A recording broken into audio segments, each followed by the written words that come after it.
Dixie D'Amelio breaks down after someone from her hometown exposes her secret. The Sway Boys mock their haters about this, and Thomas and Bryce get ready to go head to head.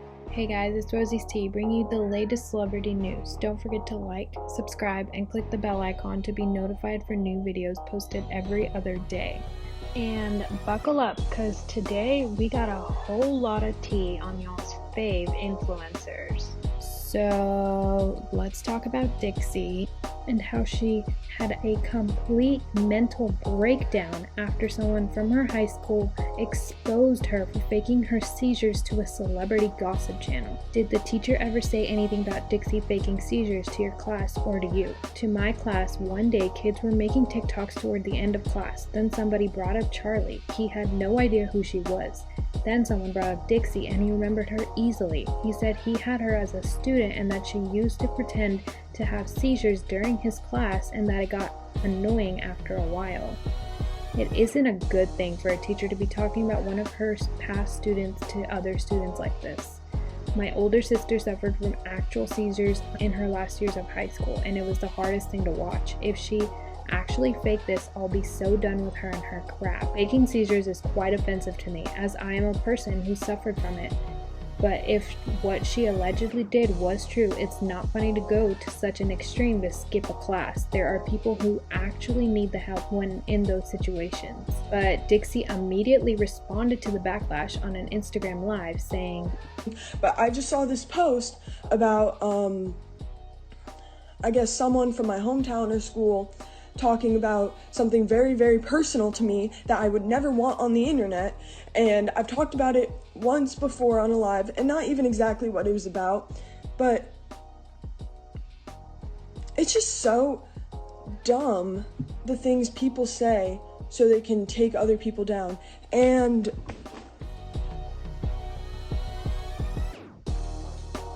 here in high school, I had very bad anxiety, and it got so bad to the point where I developed this thing called PNES, which is psychogenic non-epileptic seizures. And it happened once. It happened on my last day of school because I never went back since I felt really sick that entire day, and I was sick all throughout the day. And I walked out of school and I felt awful. Like, I just felt shaky and gross. And then I go back into school and I grab my friend and I'm like, "Can you walk me out to my mom's car because I just do not feel well?" And this happened on April 18th. And so I walk back inside and I grab my friend and we're walking back outside, and I fall to the ground and start having, I don't know if I'm talking about seizures, I don't know if that offends anyone or bothers anyone. Anyways, so I fall to the ground and have a seizure. I start having these seizures and compulsing because it's not an epileptic seizure. And I start compulsing and having these seizures because that is what they're classified as, even if they are not an epileptic seizure. The anxiety brought me to the point of having a seizure, and this is a very, very real thing. Anyways, so I'm taken out of school after having these for a couple minutes, and I am taken to the hospital, and I'm taken in an ambulance off of school grounds, which I never went back to that school again. And then I'm taken to the hospital and I'm there for 2 days where they have constantly monitoring me, and I have over 400 of these Dixie also went on social media to say, "Done with the internet today, see y'all tomorrow.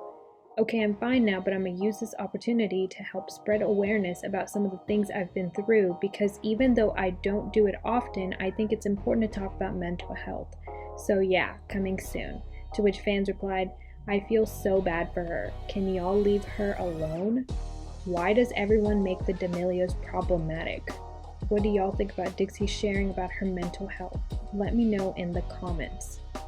So let's talk about the Sway Boys mocking their haters.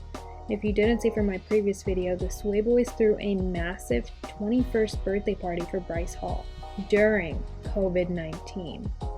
Well, The mayor called out both the Hype and the Sway Boys and threatened to shut down their water and power off for a while. The Sway and Hype houses could have landed themselves without utilities after throwing multiple parties, as the Los Angeles mayor has apparently been contacted and they will have their water and power shut off in the coming days. What?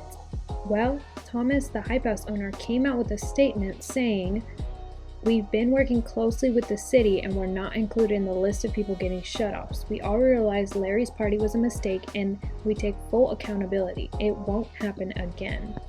But, of course, the party animal Sway Boys would never put out a formal statement like that. They decided to post multiple TikToks letting their haters know that they're doing just fine, with captions such as, "The water is feeling extra warm today and the lights are extra bright, and our lights keep flickering for some reason." Blake Gray went on Twitter to say, "Took the hottest shower this morning." The fans responded saying, "The Hype House deserves to get their power shut off just as much. Only sorry y'all got called out. Let's all agree that the Hype House is way more mature than the Sway Boys." Geez, Sway Boys, at least show a little remorse for partying during COVID. But I want to hear y'all's opinion. What do y'all think about the Sway Boys taking a serious matter so lightly? Let me know in the comments. Okay, y'all, grab some food, grab some snacks, and get ready for this tea.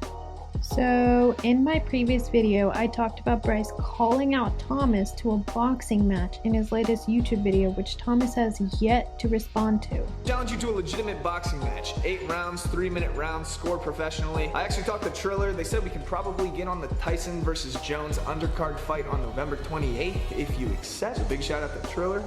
By the way, being on the undercard of the fight, this is probably going to be one of the biggest fights. Tyson and Jones, and we're on the undercard. It's a pretty big fucking deal. The entire world's going to be attuned to it. I will be donating $500,000. Yes, you heard me correctly, Thomas. $500,000 to any charity of your choice if you beat me in a fight, in a boxing match. If I win, I donate the $500,000 to any charity that my fans choose to vote on. It's a win-win situation, dude. Bryce Hall duetted Thomas's TikTok pretending to be scared of a video Thomas had posted of him boxing, with the caption saying, "I'm scared, never mind, I take back my call out to the boxing match." To which Thomas immediately responded, writing, "It's the obsession for me." And Bryce Hall said, "It's the not accepting the deal for me." Fans replied to Thomas and Bryce, calling each other out, saying, "I don't like Thomas, but people shouldn't be hating on Thomas just because he doesn't want to fight. What reason does Bryce even have to fight him?"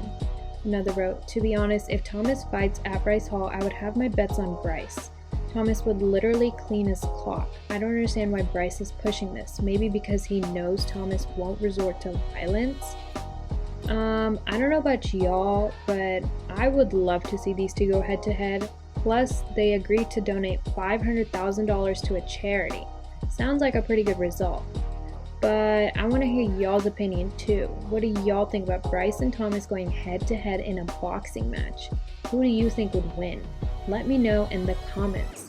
That's all for today's tea. Don't forget to like, subscribe, and click the bell icon to be notified for new videos posted every other day. Lots of love!